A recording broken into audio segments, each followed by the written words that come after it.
Hi guys, welcome back to our channel. If you are joining us for the first time today, CELPIP will be going live every Friday and Tuesday at 9:30 a.m. PST.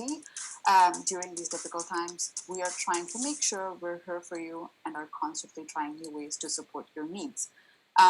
In today's episode, we are talking about reading and listening sections of the CELPIP test. As usual, we have Randy and Meaghan joining us today, who will be answering your questions. So please make sure you ask your questions in the comments below.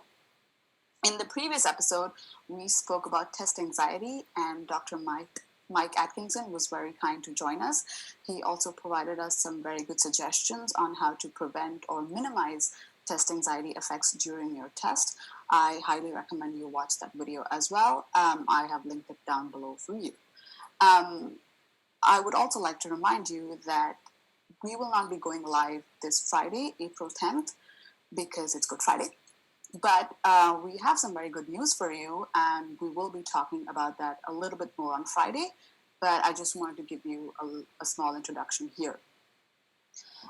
Since we're all on lockdown, the IRCC has agreed to accept online score reports of the CELPIP test for pre-I applications. So starting today, we're providing online score reports for all our test takers. I think that's really great news. You don't have to wait for it to come by mail. You can download the PDF and you're good to go. So there will be a video on Friday explaining a little bit about how you can access the test and how you can make sure that it gets to IRCC right. So I suggest you click on the bell icon to make sure you get notified about that video. Again, it's not a live video. It's just some content that we're making sure gets to you. And I think that it's timely because it's Good Friday and this is great news. I also wanted to wish you a happy Easter in that spirit because we will be meeting each other only next week. And I just wanted to wish you ahead of time. Another good news is that we have a lot of free and discounted prep resources available for you. As you know, CELPIP Accelerate is free, and a lot of practice tests are half off. I will say that April 15th is coming close, so I suggest you download them as soon as possible and make good use of them. Again, the product links are listed down below. Okay, now that that's done, we can move on to the more important CELPIP updates about your CELPIP test.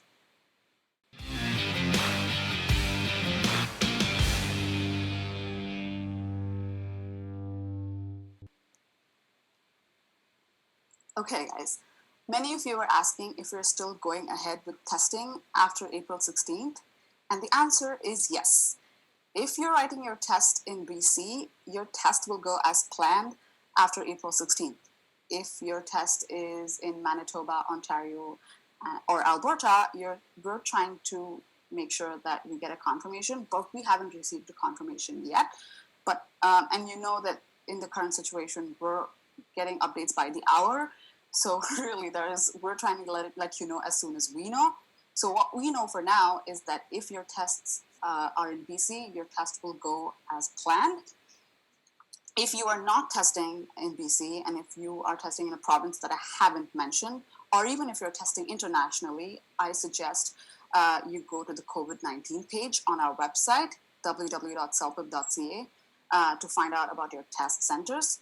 Everything you need to know about your testing dates, closed or open centers, IRCC updates as it relates to COVID-19 will be updated there. You can also, on our website, enter your email in our notification bar. I suggest you enter your email at the city page that you're looking for. If you'd like to know when a center near you will be open, I suggest you go to the city page on our website and then enter your email ID into our notification bar. And to give us a little bit more information about test sittings, because I know that you have a lot of questions, we have invited Laura, who is our customer service manager, and she's here with us to help you out. Hi, Laura. Hi. How are you? I'm good, thanks. How are you? I'm good. But thank you so much for joining us. I know that our viewers have a lot of questions about test sittings. especially since we're talking about confirmed and yet to be confirmed test sittings. How will our test takers be notified if a center has been opened or is still canceled? Right. So we understand that this is a really stressful time for all of our test takers and that there's so much uncertainty. So to try and alleviate a little bit of that uncertainty, we are trying to notify test takers as soon as possible if there's been any change in their test status. So if your test has been canceled, we will notify you by email, and you will be able to transfer your test for free to any available test sitting online. We're also working on opening up as many test dates later in the year, so August or September, so that you have as many testing options available to you. We will also notify you by email if your test is still scheduled to go ahead. You can likely expect to receive that email the week of your scheduled test. But either way, if you have an upcoming test, we will reach out to you. We will send you an email letting you know if your test is still going ahead or not. Okay, thanks. I know you mentioned it once just now, but just for our test takers who have joined us now on our chat, I just wanted to know if the test takers are uncomfortable taking their test at this time, what can they do? Right. So if your test is still scheduled to run, but you do not feel comfortable attending the test because of COVID-19, we completely understand. So please feel free to transfer yourself for free. This option will be available to you online in your CELPIP account up until 1 business day before your test. If for whatever reason the transfer option is not available in your account, just reach out to our customer service team and we'd be more than happy to help you. Okay, great. Thank you. And just so that we, tell our test takers that we are being very careful, could you let us know what are the measures we're taking during this time to ensure that everybody has a safe test? Of course. So we've been working really closely with each one of our test centers to put measures in place to protect both our test takers and our test personnel on the day of the test, but also to make sure that public health guidelines are being followed. So the first thing is that the test centers will be cleaning and disinfecting all workstations and equipments before and after the test. So this includes the desk surface, the keyboard, mouse, and every part of the headset, including the microphone. Next is that the test center will place tape on the floor every 2 meters so that test takers can properly distance themselves during the actual check-in process. In terms of the actual test sitting, we are actually limiting the number of test takers that are allowed in any given test sitting. Again, this is just to make sure that everybody is properly spaced out during the actual test and that you're not sitting too close to the next test taker. Finally, it's highly recommended that both test takers and personnel wear a face mask if they have one available to them. I also want to take this time just to remind everybody that if you're unwell or if you have or you think you've been in contact with somebody with COVID-19, please do not attend the test. You have that free transfer option available to you online in your CELPIP account, so you can go ahead and transfer yourself to any date well into the future. Great, thank you. I think you covered everything, so thank you so much. But I just want to once again clarify for our followers, you do recommend that people who are attending the test wear masks?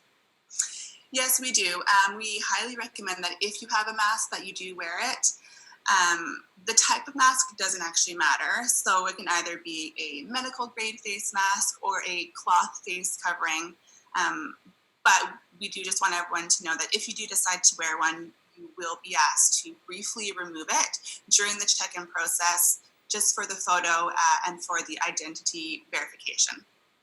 But that being said, if you don't have a mask, please rest assured that you will not be refused entry and you'll definitely still be allowed to take the test, even without a mask.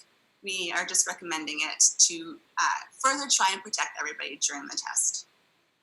Great, thank you so much for that clarification. I'm hoping that you guys were able to take down notes or at least remember these tips that Laura has given us. Laura, we're really glad that you joined us. Thank you so much. Thank you so much for having me. Bye-bye. Okay, I want to again remind you guys to please visit the COVID-19 page because that is where all the latest updates are.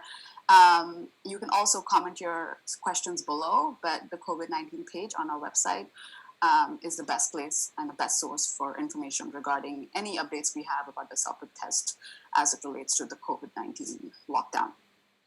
Okay, we will now be moving on to the main segment of our day that a lot of you I see are waiting for, which is our Q&A with our CELPIP experts, Meaghan and Brandy. They will be answering your questions, but they've also been kind enough to talk to us about CELPIP Accelerate.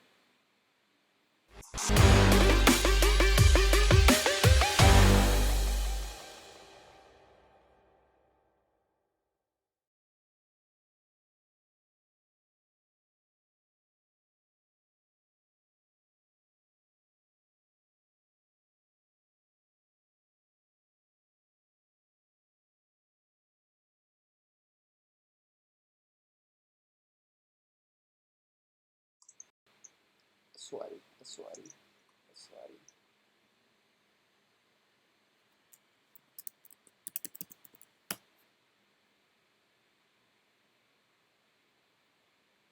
Mute.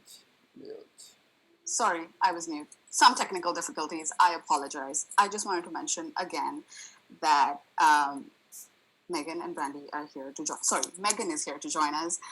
She's going to talk to us about CELPIP Accelerate first, because I keep repeating 100 times that CELPIP Accelerate is free, but what it really is and how it can help you is something that only our experts can talk about.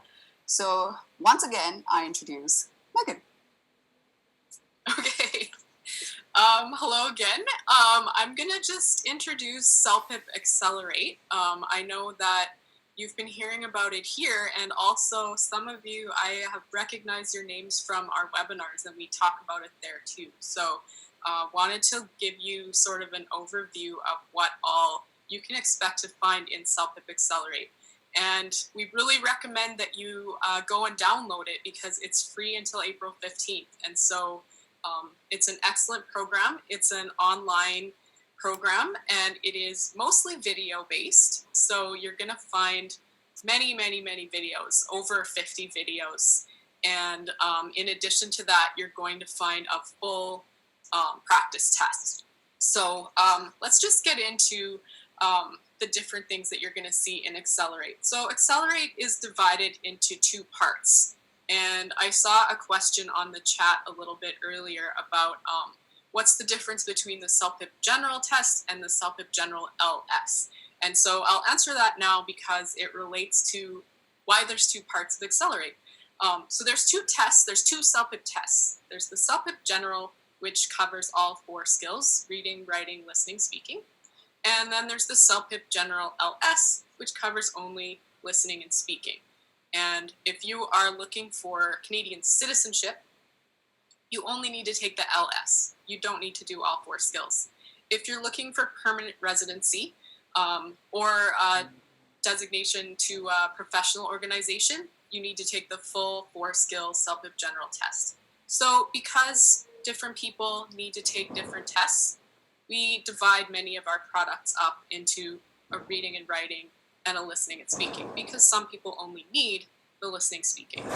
So CELPIP Accelerate is one of those. And if you are going to take the CELPIP General LS, then you really only need the listening and speaking, but you can have it all because it's free.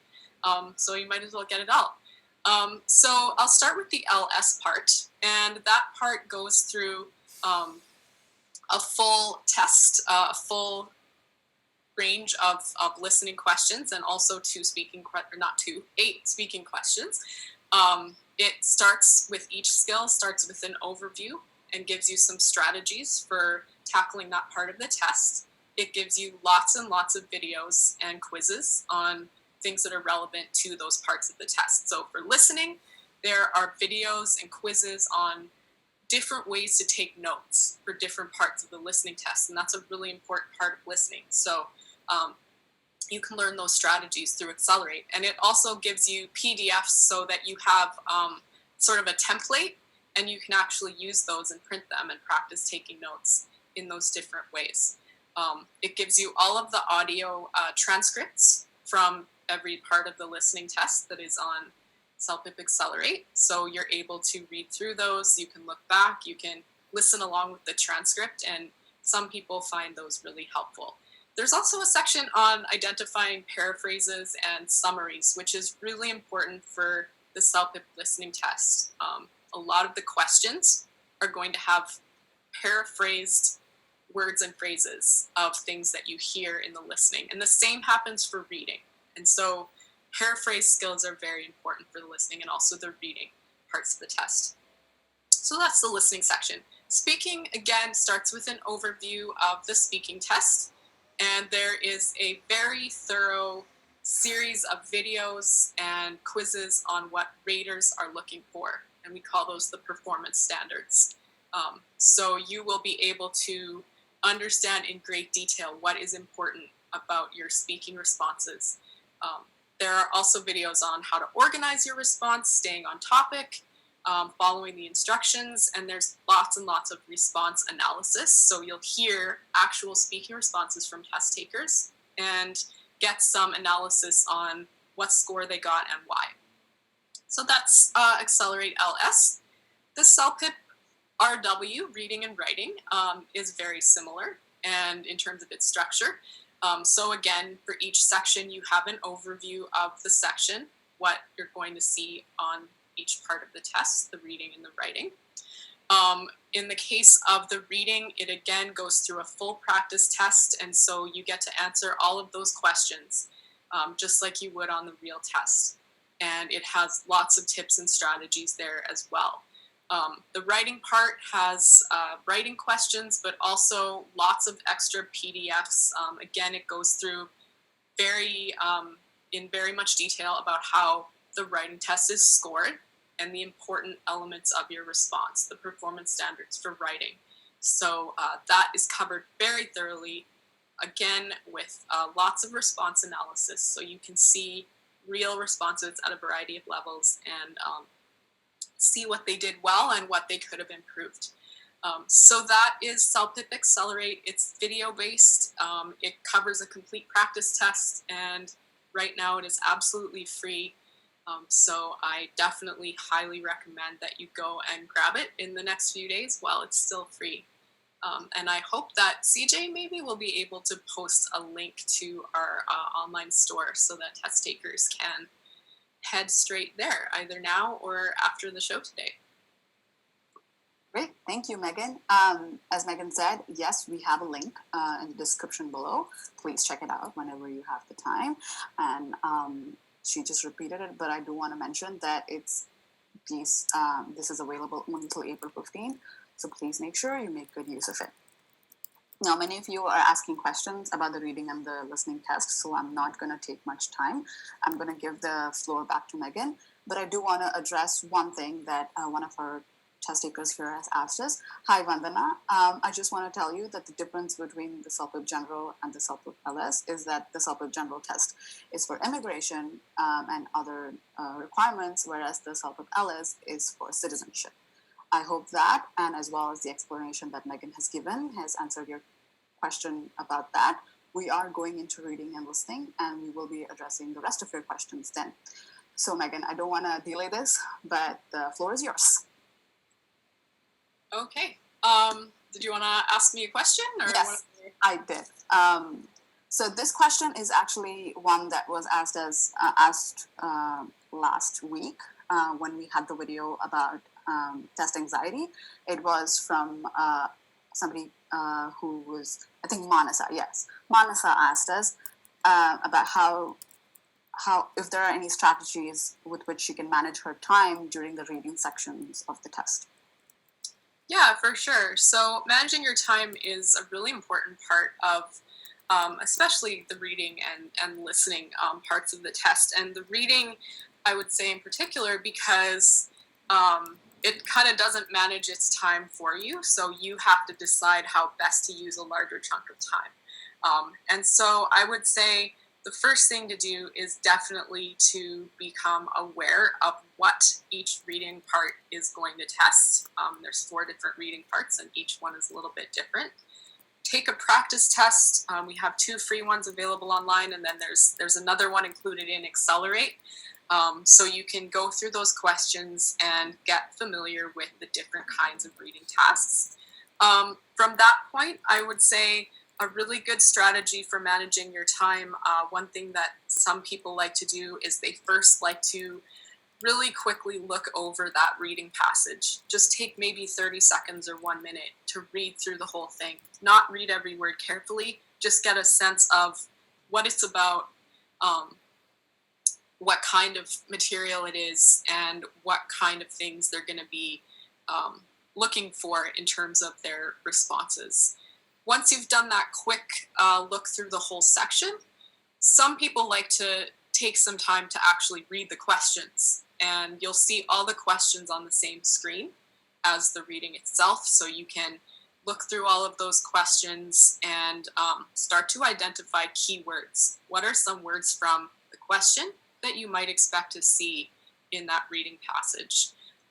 And so that's something that a lot of people do, is read the questions. And then from there, they like to go through the questions. A lot of people will just start and go through the questions in order.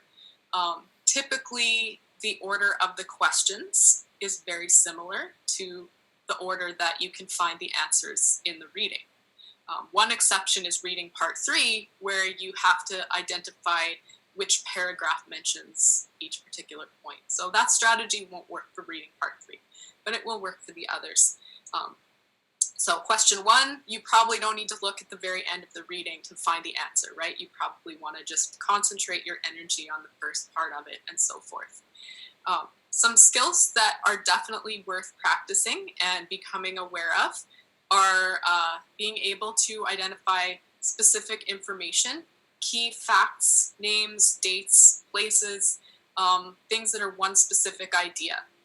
So that's something that you're going to ask, you're going to get questions about in the reading test. Another thing that you're going to see is questions that are a little bit bigger in focus. They kind of pull back and look at the big picture a little more. They might ask you what the full paragraph is about, or even what the full reading is about. And so we call those general information questions. And those are questions that are testing your ability to kind of put a few pieces of information together and come up with a response. So that's a good skill to practice. When you read through a paragraph, think to yourself, what's the main idea? What is this about? What are the biggest ideas here? The third skill that's really important on CELPIP is inference skills.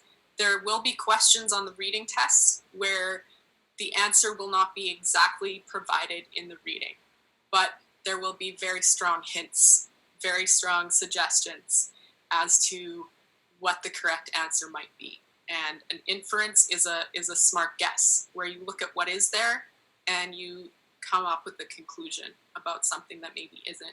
And so your ability to do that is really going to help you. So practicing those 3 skills, practicing looking through the readings quickly, and practicing identifying important keywords in the questions are all really, really good strategies to help you. And also paraphrase skills, the ability to recognize when something is the same meaning but different words from the reading to the question. That's always going to help you a lot. So hopefully that answers your question. We'll keep going with some more. Thank you for that. You mentioned inference, and I think that answers one of our test takers' questions here. But if it doesn't, I just want to repeat it and see what you have to say. This is Jenny Kim, and she's asking us that when she's studying part 3 on reading, she realizes that some questions talk about sentences that were not in the reading passage. Is there steps to improve? I know you touched upon this a little bit, but if you have anything specific. Yeah, reading part 3 is a little bit different, just in the sense that it is going to give you 4 paragraphs. I think it's, based on the way the questions are, it's always 4 paragraphs of information. And so the questions aren't going to come in order, because that would ruin the purpose of this reading section. So reading part 3, you do this reading, and then you get a series of statements. And each statement is either something that is discussed in one of those 4 paragraphs, or it's something that was not said in any of those 4 paragraphs. So I think what Jenny's referring to is becoming good at being able to identify which are the ones that are not mentioned at all. So I think the first thing you want to do is use some of the same skills that you would use for any question, which is to find the paragraph where that topic, where that general information is being discussed. And then you want to read a little bit more closely. You have to read that statement really carefully to see if it exactly matches anything that's actually said in that paragraph. And that is going to require paraphrase skills. So you have to be able to know if something is in the same words but has a little bit different meaning. And you have to be a little bit patient and read really carefully, because just because the topic is talked about doesn't mean that that exact information is said in that paragraph. So once you find the paragraph you want to be looking at carefully, you really want to give yourself the time to read through it as carefully as possible and identify whether that exact information is there. So that requires paraphrase skills, which requires vocabulary skills. So I would say build your vocabulary, build your ability to recognize keywords, and build your ability to read through things quickly, because you do have quite a bit of time on the reading test, but you do have quite a few questions to answer as well. So you don't want to be spending too much time on any one question. Okay, great. Thank you. That was a really strong answer. Jenny, Kim, I hope you were helped. Meaghan, I'm going to continue with the test taker questions here on our chat today. Another one from Gurpreet Singh Baba. They're asking if, since you mentioned that part 3 is not chronological, they were wondering if part 4, just general other parts are chronological, and more about how they can specifically prepare for those parts. So yeah. Yeah, part 4 is really challenging for a lot of people, and that's because very intentionally the test starts with easier reading and it progresses to more complex reading. And so reading part 4 is the most complex and the most challenging part for most people, no matter what their level is. You're going to encounter a lot of advanced vocabulary and some more complex sentence structures and all of those things. So I would say one strategy to prepare for that is to read some things that are a little bit higher level. Always, I mean, I would say this to everybody regardless, read every day. Find something, whether it's a news article, a magazine article, whatever you like to read about, find something to read every day in English. And specifically for reading part 4, it is all about viewpoints. So it's going to present many different people's opinions about a topic. And that's something you can prepare for by reading opinion pieces. Look at real life opinion pieces in English. What kind of language do they use? Learn about indirect speech where somebody's reporting what somebody else said. There are vocabulary words and grammatical constructions that are very specific to that kind of writing. That's the kind of thing you want to get used to, and that's what you can focus on if you're reading. As far as the questions, they are, yes, the questions are roughly in chronological order. We never say exactly, because if there's a question that is general meaning, it might require sort of putting together pieces of information from the whole reading or a whole paragraph. And so it's not always possible to put the questions in the exact right order. But it is in general, generally speaking, yes, they should be close to chronological. Okay, great. Thank you. I hope that answers your question, Gurpreet. Okay, moving on. This is a question that I was asked last week during the test anxiety video, as well as here Vandana has asked us, and I think Bhaskara has asked us. this is in general about how to improve their score. These are non-native speakers, and they're wondering if there is any specific strategies to improve their score from 5.5 to 6 maybe, or just in general, how do they improve their skills? I know you touched on this a little bit. In reading or listening? In reading. Okay. 5.5? So sorry, a wild score to me, because we don't give half scores. But yeah, if you're in that 5 or 6 area and you're trying to get higher in CELPIP, doesn't matter what test we're talking about anyway. In terms of reading, I think one really big thing is building your vocabulary. And that is something that you have to really commit to doing very actively. And it's hard if you're learning a second language, and it's even harder if you have a job or a family or a life outside of learning English, because you're not going to have hours and hours a day to study.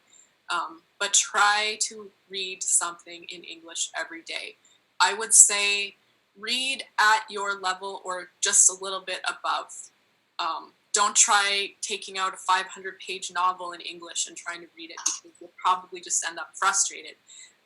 But there are books, and I think things that are available online that are written at a little bit lower level. They're written for English learners. They're shorter. The grammar is less complex.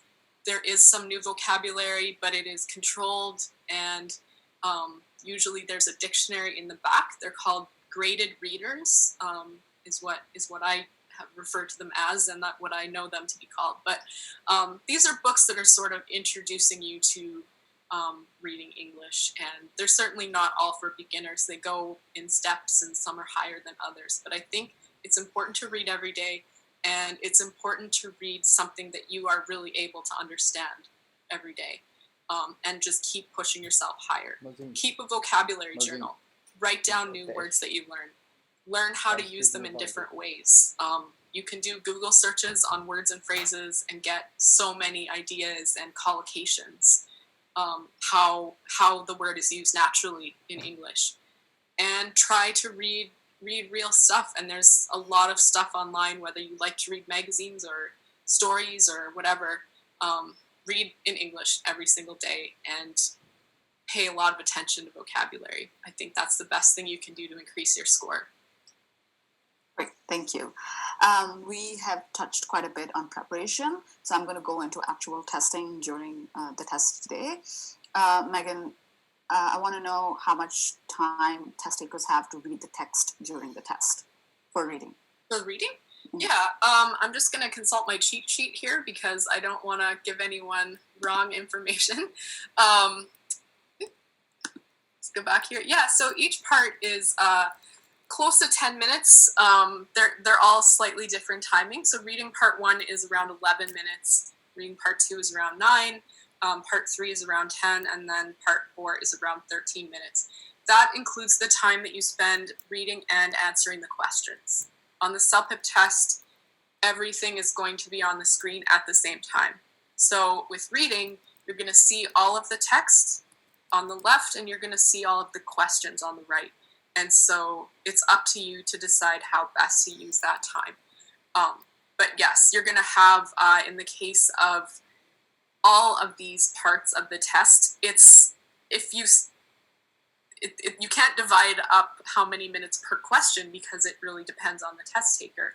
But very, very roughly speaking, if you do 1 question per minute, that's a good speed to try for, because part 1 is around 11 minutes and it's around 11 questions, right? So it's the same number.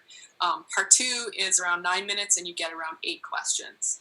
Part 3, 10 minutes and 9 questions. And then part 4, around 13 minutes for around 10 questions. But remember that part 4 is going to be very challenging text. So that one is probably going to take more time to read.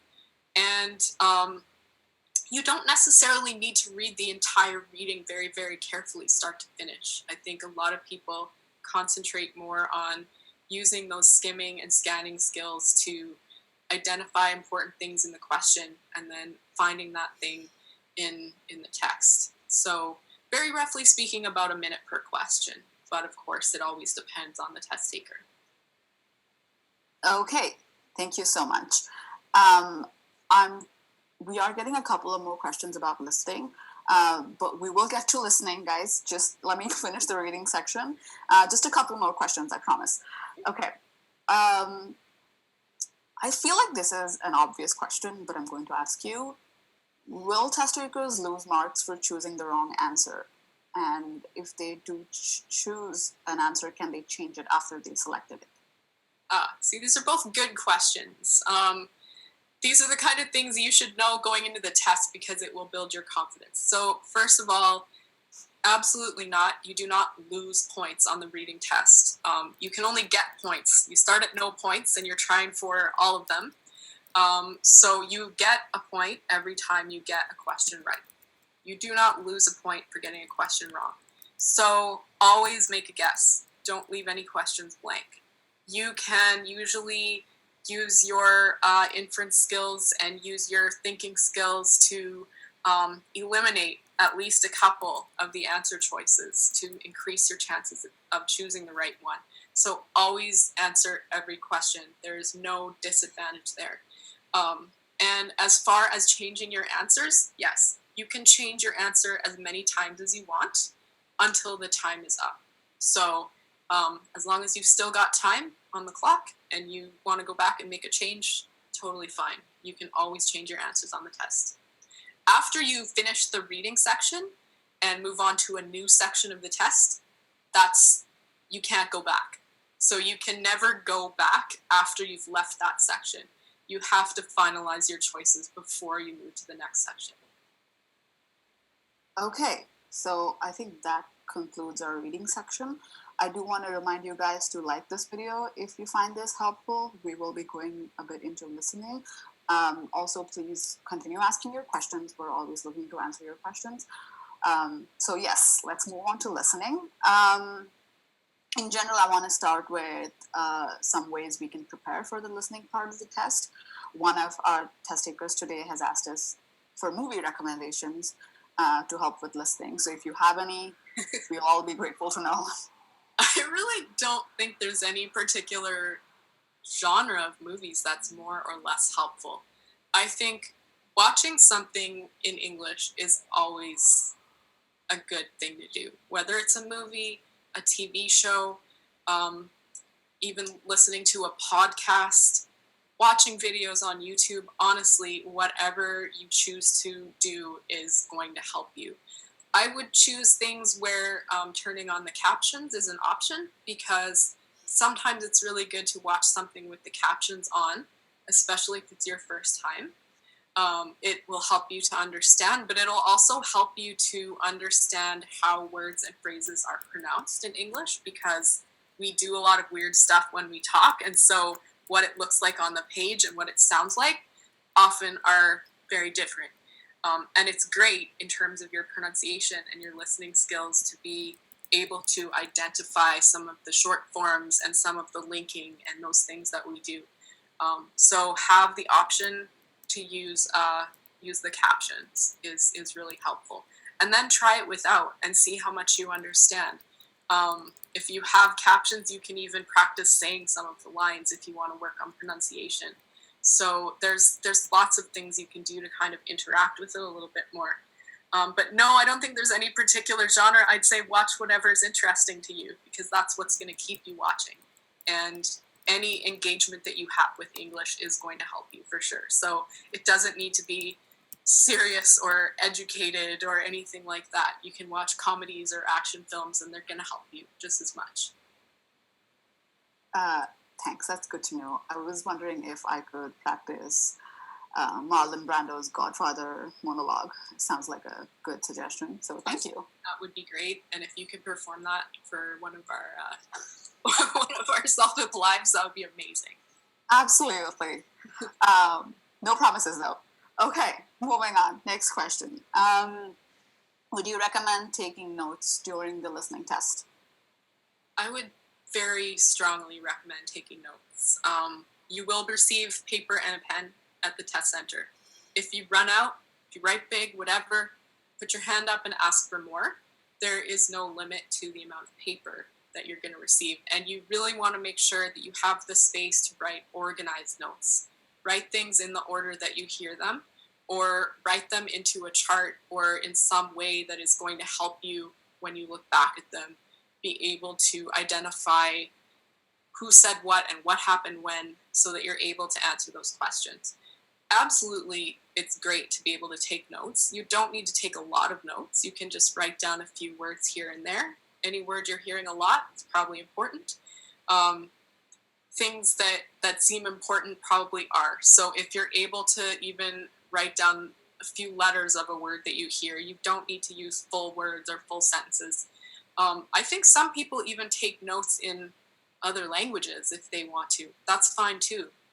Nobody's going to see your notes, so it doesn't matter what you do as long as it works for you.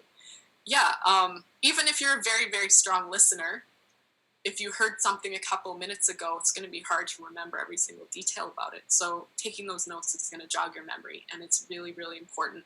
CELPIP Accelerate has lots of videos on taking notes for different types of listening, and I would definitely recommend checking those out, because it even gives you the templates so you can just make your own charts at home or print those out and try different ways and see what works best for you. Okay, great. So another question. So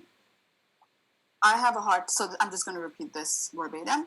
I have a hard time listening and taking notes at the same time. How can I do this well? You got to practice. And it's great that you know that, because now you know you have to practice. You should definitely take the opportunity to download Accelerate, because it includes a free practice test.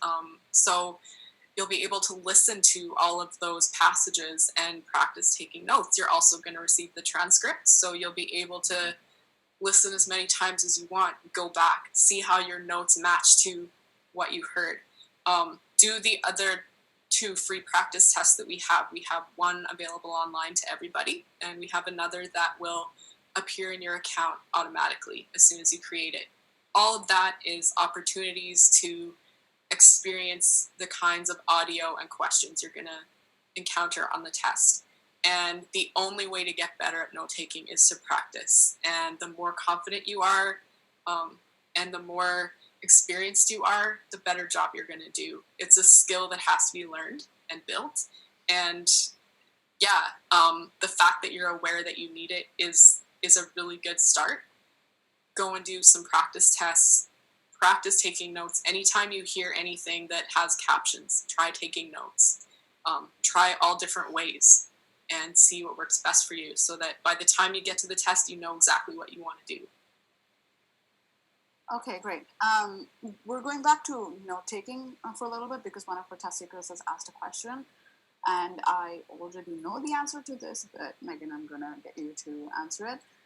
This is about bringing their own paper, or asking if they can make an outline before they punch their pin in. Yeah, you cannot bring anything into the test center. Well, if you're reading the test center, but they're going to take it from you. You cannot bring it into the test room. That includes paper and a pen, but they are going to give you paper and a pen. And if you need more, again, ask for it. Don't be scared. It's their job. They will bring you more paper. It's not a big deal.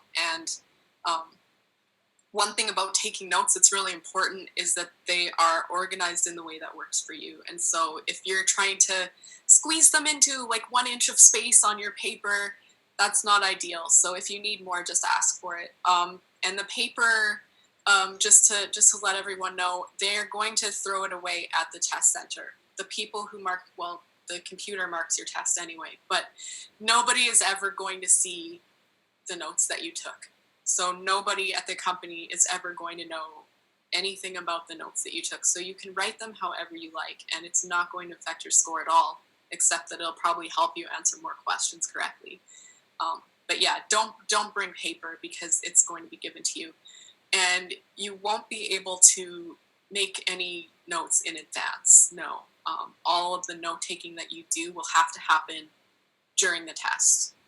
So quickly making very simple charts is probably the easiest way to take notes, because you're not going to have time to do anything complicated while you're listening to the audio.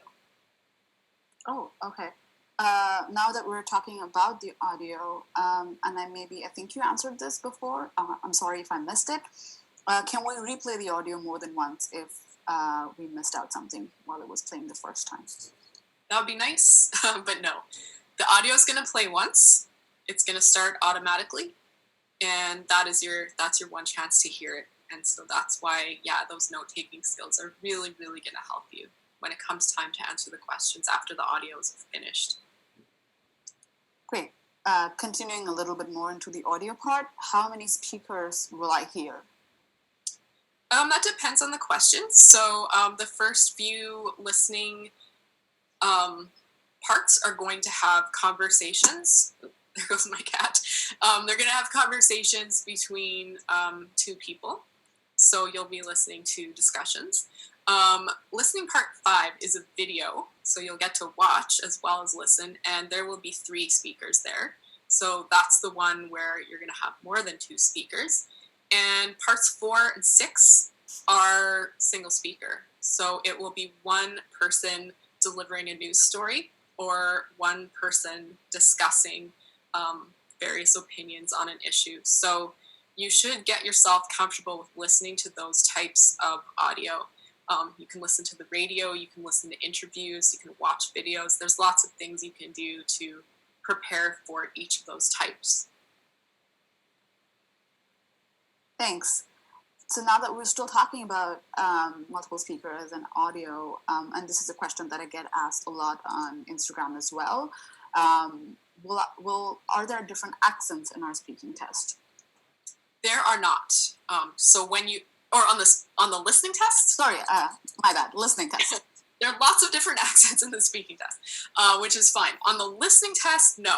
Every speaker is going to have they're going to kind of have my accent. They're going to sound like a Canadian speaker. So CELPIP is a Canadian test, and you are not going to hear any British or Australian or Irish speakers. You're not going to hear any second language users of English. No non-Canadian accents, which is not how I would like to word that, because many Canadians have all kinds of accents. But on the CELPIP test, you will hear people who sound like native speakers of English from Canada. Great, that is a good clarification. I know that I personally have some trouble understanding the Australian accent, so this is a Got good... it. Who needs subtitles for me? Yeah. Interesting. Okay, guys, we're coming to the end of the listening section. I have one last question for Meaghan. Will there be any videos to watch in the test, or will I only be hearing people's conversations? You will be hearing only, except for listening part 5. So listening part 5 is always going to be a video, and there will always be 3 speakers in that video. So it's helpful. A lot of people like that because you get kind of some extra information. You can see things like facial expressions. You can see things like where they are and what they're wearing. You're not going to get questions about those kinds of details. Like, you won't get a question about what color was the man's shirt or how many plants were in the room. You won't get questions like that. You're only going to get questions about what they were saying.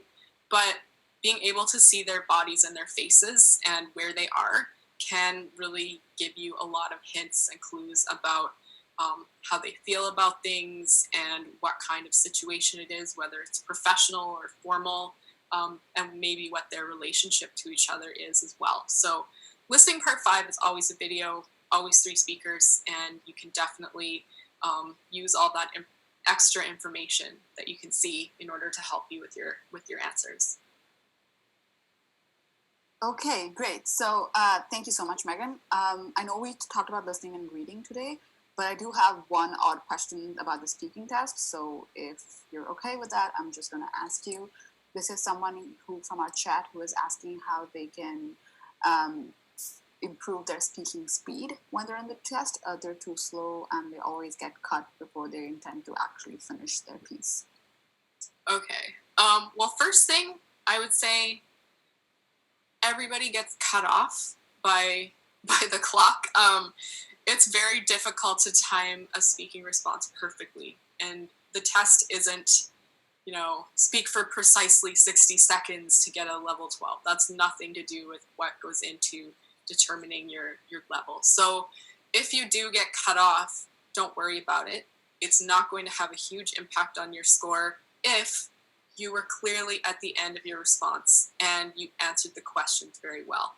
So if you get cut off and it's obviously your conclusion, your wrap up, don't even think about it. Don't bring that anxiety into the next speaking question. And please know that everybody does that and it's not a big deal.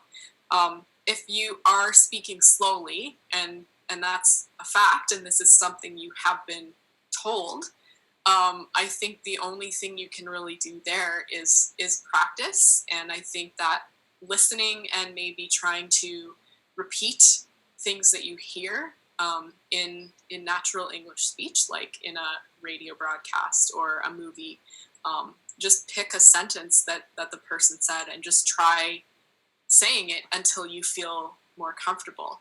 So if it's a pronunciation issue, you're going to be able to work on that just by listening and repeating and building up your confidence that way.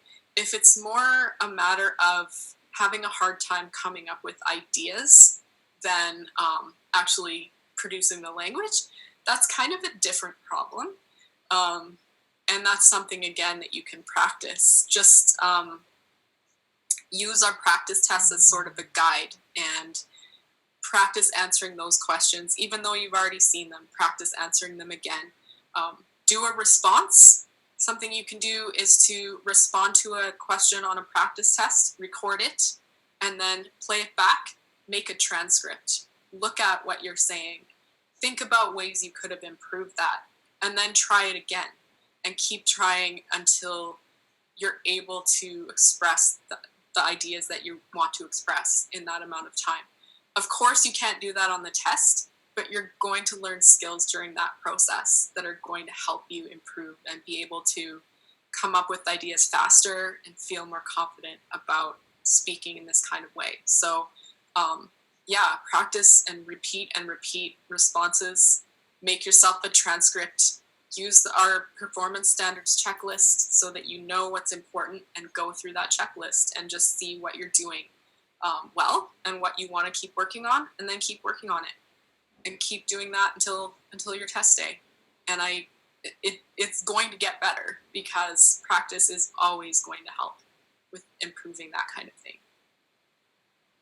Great, thank you so much. I think that's all the time we have today. Meaghan, thank you so much for joining us. As usual, thank you to Larry and Peter as well for being here with us. Thank you. Bye, everyone. Bye. Hi, guys. So I do want to mention that Meaghan talked a little bit about speaking test, and I know that one of the questions was about struggling with speaking.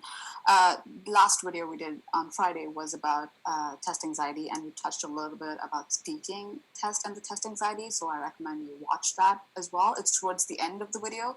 Might help you guys with your speaking. And if you found this video helpful, please, I recommend you send this to your friends. They might also find it useful, and I also ask that you like it if you found it useful. And like I mentioned before, we are not going live this Friday on April 10th because it's Good Friday. We want you to enjoy your weekend. But we will be sharing content on how you can download your online score reports because IRCC has now agreed to accept online score reports for the CELPIP test. If you want to be able to watch that video on time, I recommend you set a reminder or click the bell icon to get timely notifications.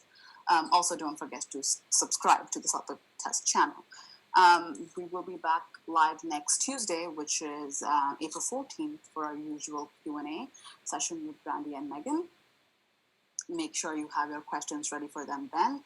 We will be taking, again, any questions about the CELPIP test. You can also send your questions as videos at communications@paragontesting.ca if you like. We will play them over here and have our experts answer them for you. You can also use any of our social media channels. All important updates will be posted on Instagram and Facebook. It is also a great place for you to ask your questions.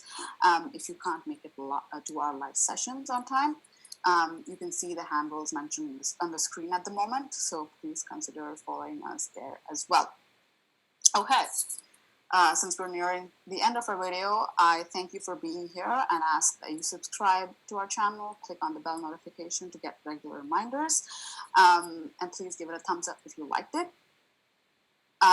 We are making sure that the series is helpful to you, so if you do have any suggestions on what more we could be talking about, please comment them below and we will try to make sure we make that happen. But until next Tuesday, I bid you goodbye and I suggest and hope that you wash your hands and stay safe. Bye.